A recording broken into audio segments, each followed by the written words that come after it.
Shadow strategy. How to win influence without being seen. What bends people is rarely the hand they can see.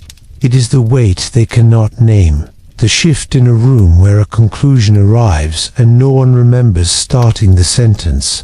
Credit is loud. Control is quiet. If your face must be applauded for you to feel real, you will never understand why the most decisive movements have no author. They pass through crowds like wind through grass. Everyone sways. No one can point to the wind. There is a hunger that ruins strategy. The hunger to be thanked. It eats discretion first, then it eats timing, then it eats the future. Men who need recognition build visible ladders and climb them quickly, each rung a public promise, each rung another place to be knocked off. The ones who can starve that hunger take the stairs no one counts, a withheld comment that becomes consensus, a private invitation that becomes policy, an absence that makes the group move closer to fill it. They do not hide because they are afraid. They hide because visibility is a currency that spends itself the moment you flash it. In every social field there are places where the story coagulates. A meeting table, a group chat, a kitchen at midnight.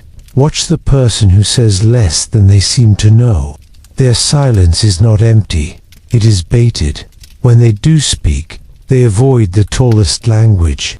They offer a question that refocuses the lens rather than a thesis that begs to be attacked. Later, the loudest person will claim the idea as his own. He will glow under the lamp he didn't wire. The quiet one will allow it. The ego of the loud man is fertilizer. Let him bloom. The harvest belongs to the soil. Influence that refuses the light changes its shape from force to weather. Weather does not argue. It conditions.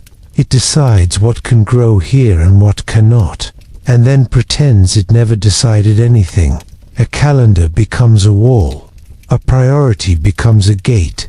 A definition becomes a leash. This is how agendas move without fight, not through declarations, but through the subtraction of alternatives. A person with shadow strategy learns to remove exits no one will miss until they need them. By then, the path forward feels inevitable. People mistake inevitability for agreement. There is a myth that being unseen is a form of cowardice. Sometimes it is. More often, it is a refusal to trade leverage for applause. Consider the difference between the actor and the lighting tech. The actor gathers eyes and is adored for carrying the text. The lighting tech decides where the eyes will be allowed to land. One will be recognized on the street, one will not. But the actor cannot perform in the dark. The spotlight makes the performance possible and then competes for no credit. When you grasp this, you stop auditioning for roles and begin to install lamps. Shadows are not the absence of presence. They are the proof of it. Stand in the right place and you cast a shape over everything without stepping forward. The man who understands this stops outrunning other people's attention and starts arranging it. He does not insert himself into every circle. He designs the circles themselves. Who is invited? What is being measured? What is the assumed risk everyone is trying to avoid? He knows that definitions are more powerful than opinions, and that whoever names the stakes has already chosen the winner. The seduction of visibility is that it feels like certainty. Your name is attached. Your work is applauded. You can show your family and say, "Look, I did this." The liability is that names attract knives. Once you become the symbol, you inherit every frustration the symbol absorbs. If you need the symbol to live, you will bleed to keep it inflated. The shadow practitioner keeps his lungs in the dark. He lets other flags go up the pole. He learns how quickly people are willing to march under a banner if they believe it was theirs all along. There is a cost. There always is. To decline the feast of recognition is to accept a loneliness that is not melodramatic, but structural. You will watch people take bows for decisions you steered. You will be blamed for nothing and thanked for nothing. Your victories will feel like watching hand shadows dance on a wall while the audience applauds the puppets. This is not bitterness, it is the price of not being a target. The shield you avoid carrying must be replaced by the patience to let others be the face of your choices. Not once, not dramatically, repeatedly, until the desire to interrupt dies and the larger movement lives. The mind resists this arrangement because it grew up on stories of heroes with names. We were taught to search for the protagonist, to track his journey, to learn that his will conquered the world. The more interesting truth runs below. Structure conquers will. If you can build the shape of the field, the players will tell themselves stories about their courage while you angle the ground. There is no glory in tilt. There is only gravity. Gravity does not tweet. The easiest way to advertise yourself is to correct misattribution. The strongest way to disappear is to let the misattribution stand. People reveal themselves most around ownership. The one who grabs credit will also grab blame when weather turns. The one who deflects credit becomes frictionless. It is risky in the short term. In the long term, it turns you into a corridor rather than a door. Corridors are anonymous. They are also unavoidable. Power moves through them because there is no other way to get across the building. You cannot fake the motive. Men who pretend to shun attention while seething for it leak resentment in the form of moral sermons. They waggle their integrity like a weapon and tell themselves that the reason they are not seen is because they are above it. That is not shadow. That is sulking. Shadow is cold-blooded. It has no need to be right in public. It has no need to correct the official story. It is not allergic to credit. It simply refuses to make credit the unit of meaning. The unit of meaning is control over outcomes. Outcomes seldom ask who you are before they arrive. Observe the mechanism in small lives. A friend introduces an idea quietly at dinner, then shifts the topic. 2 weeks later, the group has adopted it as common sense. No one can remember where it started. A colleague curates a meeting by choosing whose voices go first. The conclusion was contained in the sequence. A partner moves deadlines earlier without fanfare. Decisions that would have threatened cohesion die in the new schedule. None of this is glamorous. All of it harnesses a law. Humans fall into paths of least resistance that feel like their own choosing. Design the path. Forget the applause. Of course, there is a darker use. The shadow can become a refuge for cowards who wound and then act surprised at the blood. Deniability is an intoxicant. It becomes a habit to hint instead of ask, to suggest instead of stake, to place 3 stones and pretend the river crossed itself. The ethical line is not bright. It is drawn in your refusal to make people pay for decisions they were never allowed to truly make. Shadow work becomes predation when it removes choices and then blames people for walking the only road left. Strategy becomes abuse when it confuses consent with inertia. The paradox will not leave you alone. To change a world, you must surrender the story where you are seen changing it. This is the point where most men break. They want the transformation and the recognition. They want to be the unnamed force and the myth at the same time. They want both control and legend. The legend requires a face. The control requires a shadow. At some point, the demand splits you.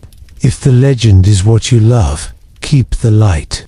If the outcome is what you love, learn to be There is a final cruelty in this method.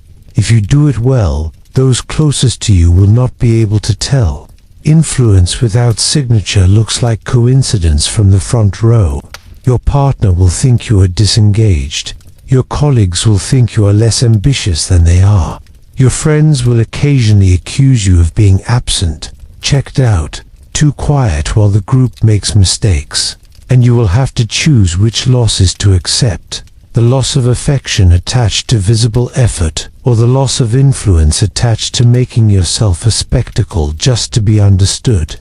The shadow strategy chooses the former and pays cash. The descent is not toward darkness but toward restraint. The refusal to appear is not an aesthetic. It is a discipline of not interrupting your own leverage to taste the sugar of being seen.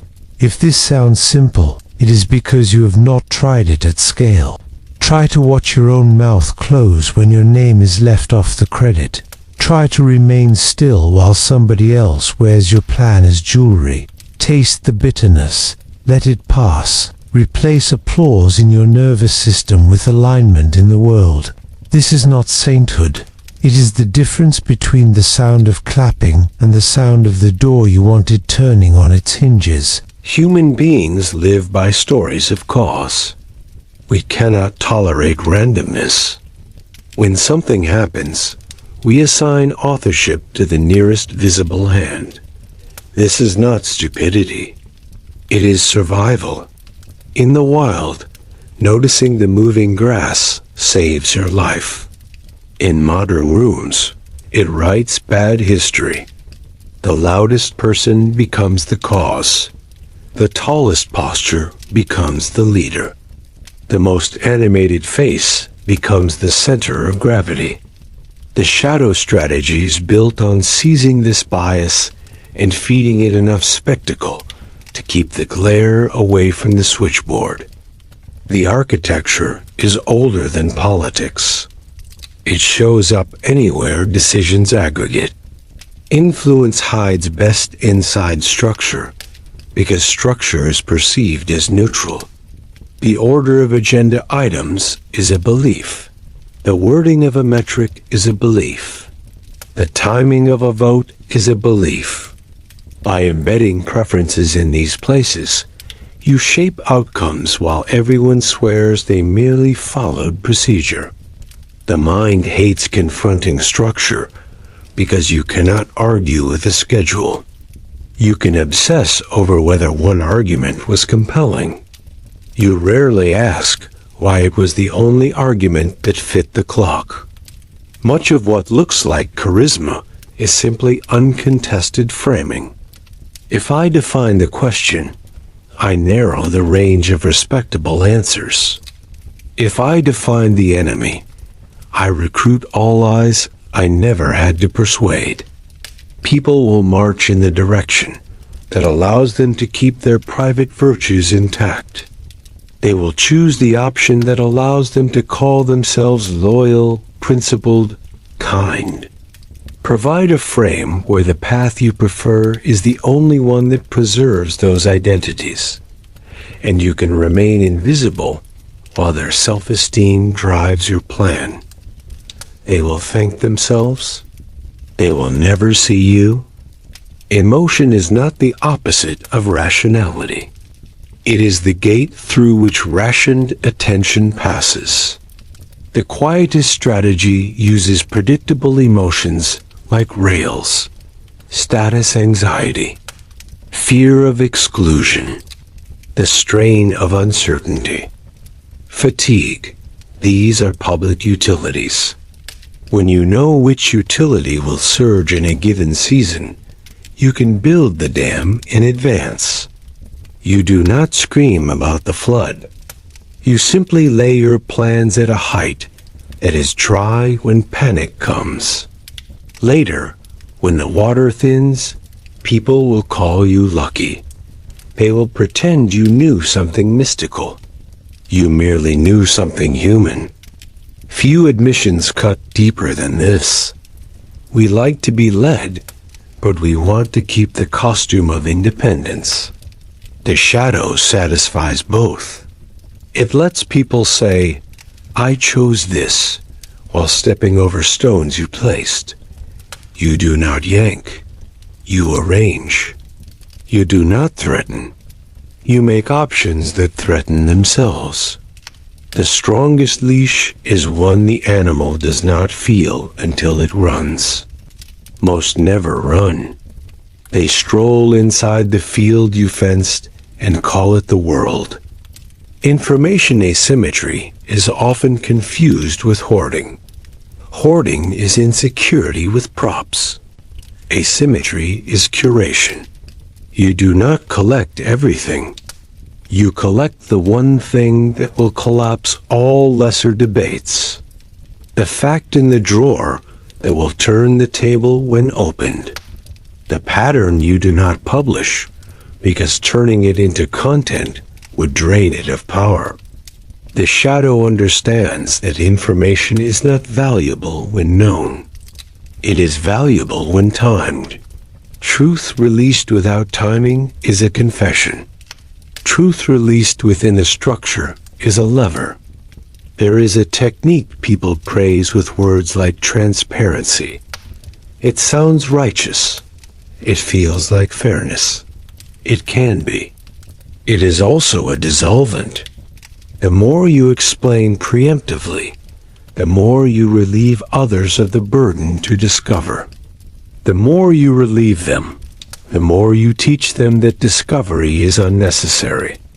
They will not think with you. They will wait for you. And then they will resent you for being necessary. The shadow avoids this trap by letting people collide with small consequences early. It withholds guidance until curiosity has teeth. Then it gives just enough to direct the bite. Proxy is the operant unit of all durable power. If influence depends on your presence, you are a performer, not a strategist. The shadow builds proxies that align themselves without needing constant feed. Culture becomes proxy. Norms become proxy. Incentives become proxy. People who do not know you exist will behave as if you had spoken to them that morning, because the environment repeats what your mouth could never say at scale. This is why the visible leader so often exhausts himself. He is trying to do with speeches what should have been done with physics. Denial is the friend of the loud and the enemy of the quiet. The loud will deny responsibility to preserve image. The quiet must deny image to preserve responsibility. This is not wordplay. It is the difference between building a reputation and building an ecosystem. A reputation wants attribution. An ecosystem wants resilience. If you succeed at the latter, you can step away and watch it persist. If you succeed at the former, you become the hostage of your own legend. Legends cannot change their minds. Ecosystems can change their weather and survive. Fragility seeks scapegoats. When a system is sick, it tries to vomit a person. The shadow strategy deflects this by never letting the illness find a face. You distribute ownership. You embed trade-offs in the math. You ensure that any path carries a cost that must be borne collectively. Then, when a mistake blooms, the group cannot isolate a sinner to sacrifice. They must either share the price or repair the frame. Often they will choose the former quietly, because repair forces them to admit what they ignored. Either way, your head stays attached. Not because you hid, because there is nowhere to pin the knife. Self-deception lubricates every gear. Most people tell themselves that the reason they are not as effective as they want is that someone else is blocking them. Sometimes that is true.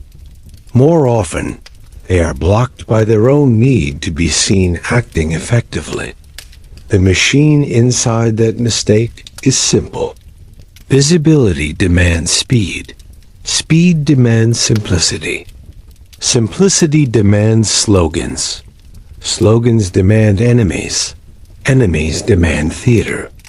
Theater demands a stage. Stages demand an audience.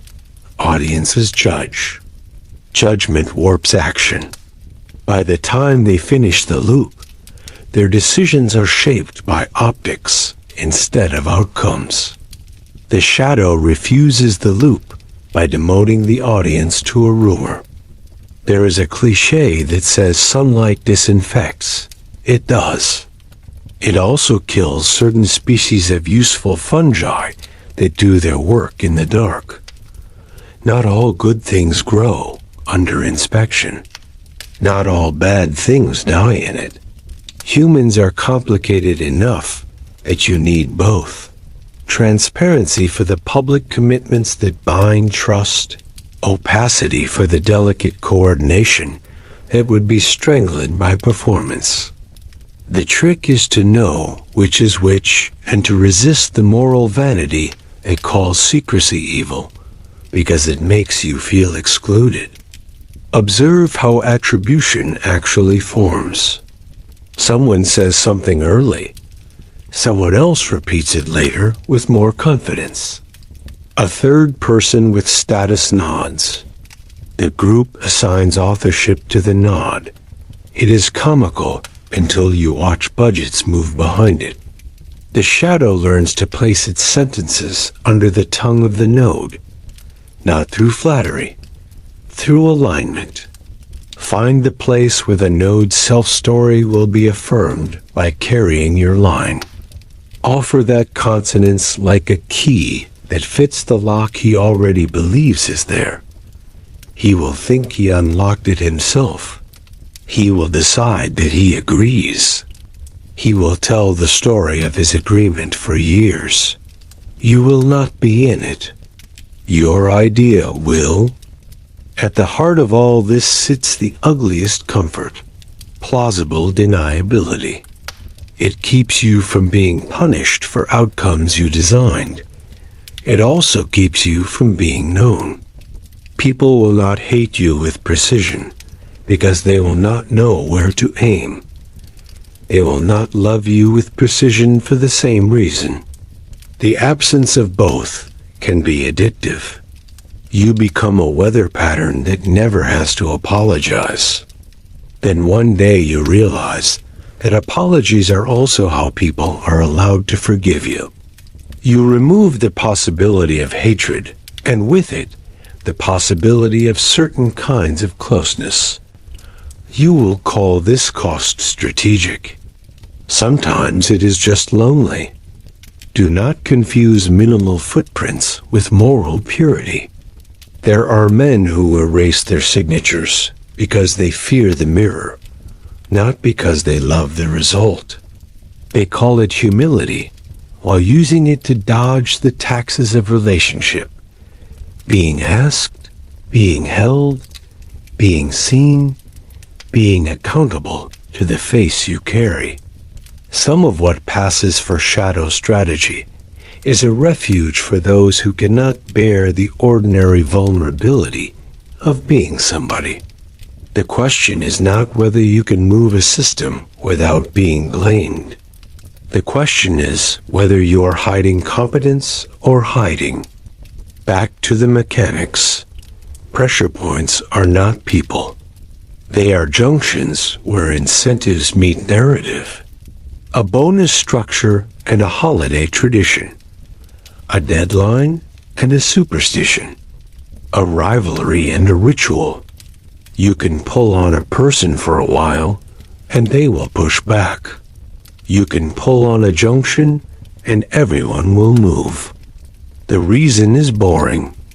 People prefer to stay consistent with the stories they tell about themselves. Change the place where the story is told. What counts?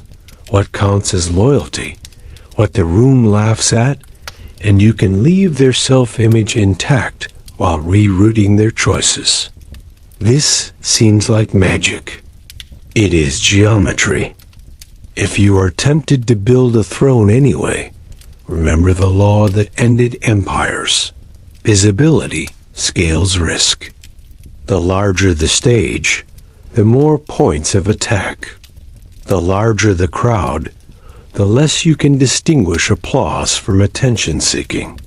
The larger the myth, the more brittle its maintenance. The shadow prefers distributed centers of gravity. Many small bets, none of which is existential. Many small nodes, none of which can be decapitated to stop the motion. In such a field, your absence barely changes the weather. That is not an insult. It is success.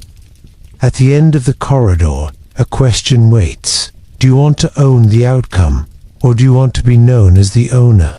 The shadow strategy asks you to pick, not once, but daily, in the small humiliations where credit walks past you and shakes another hand. If the desire to correct burns brighter than the desire to keep the world aligned with your intention, you will reach into the light.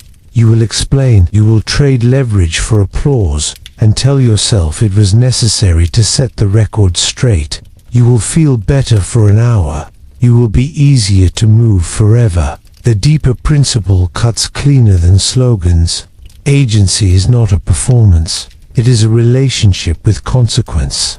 If you can stand under your own ceiling without inviting the crowd to hold it up, you will make decisions that treat attention as weather, not oxygen. If you cannot, everything becomes speech.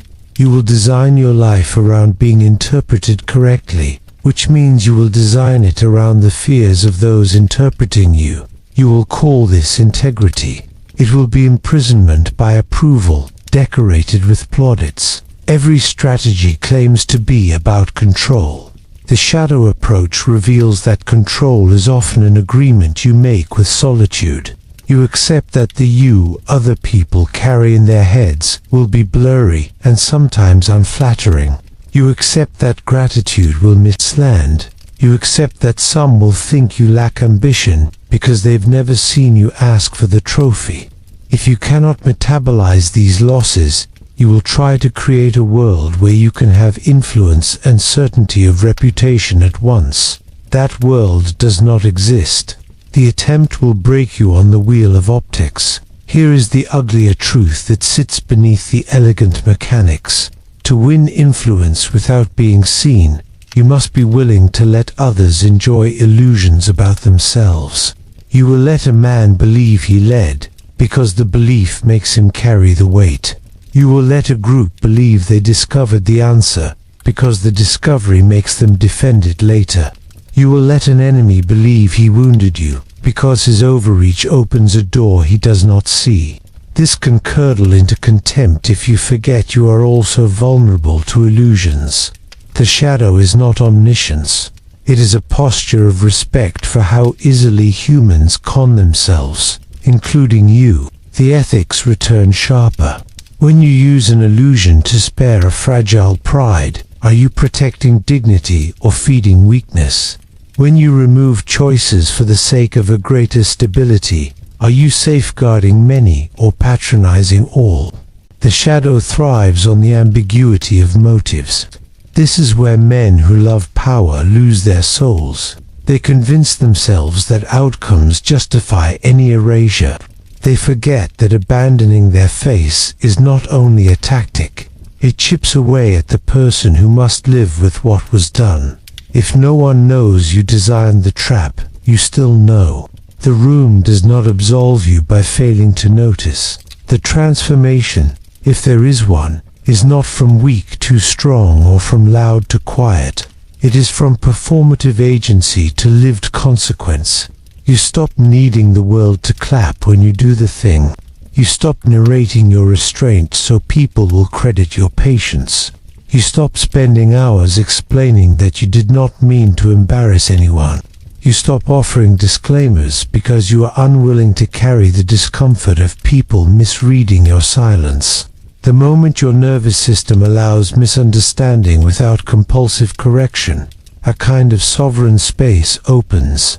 You are finally free enough to choose the invisible path when it serves the result. All the while, watch for the hunger wearing clever masks.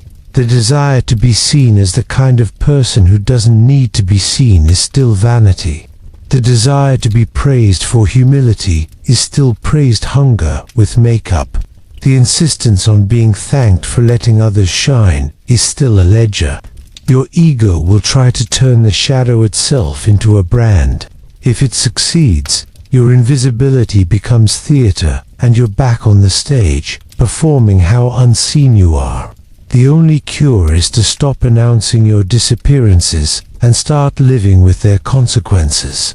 You will know you have crossed over when you no longer feel the itch to publish that you are not publishing.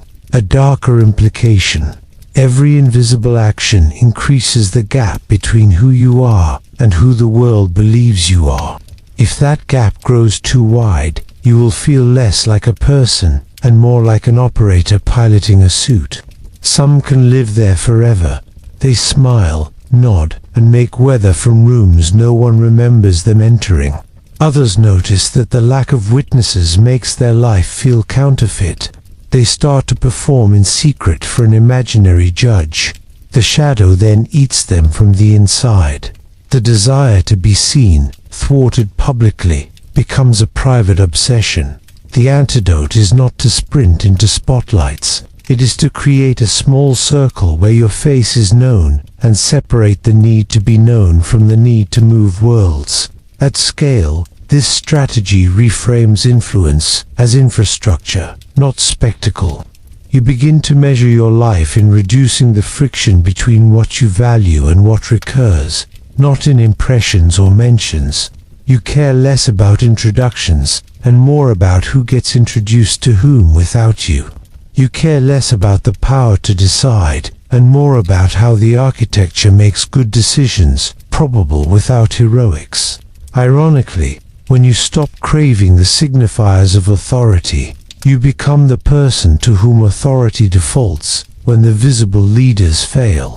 People look for the quiet center when noise finally exhausts them. You will also learn the thresholds of cost.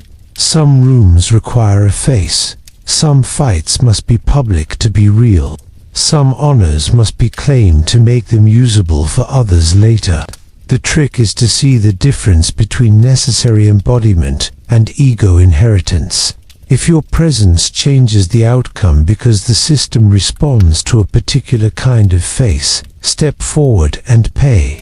If your presence only changes who is photographed at the finish line, step back and let the picture lie. History miscredits almost everything anyway. Your obligation is not to correct her, but to reduce how many bodies get ground into her narratives. There is another discomfort in this way of moving. You will be accused of manipulation by those who worship transparency as a proxy for virtue. They will call your design coercion because they cannot bear that anyone would prefer a result over the feeling of being fully informed at every moment. They are right on a certain axis. You have chosen results over their feelings about process. Own it without vanity. Take the hits designed for villains without rehearsing a defense.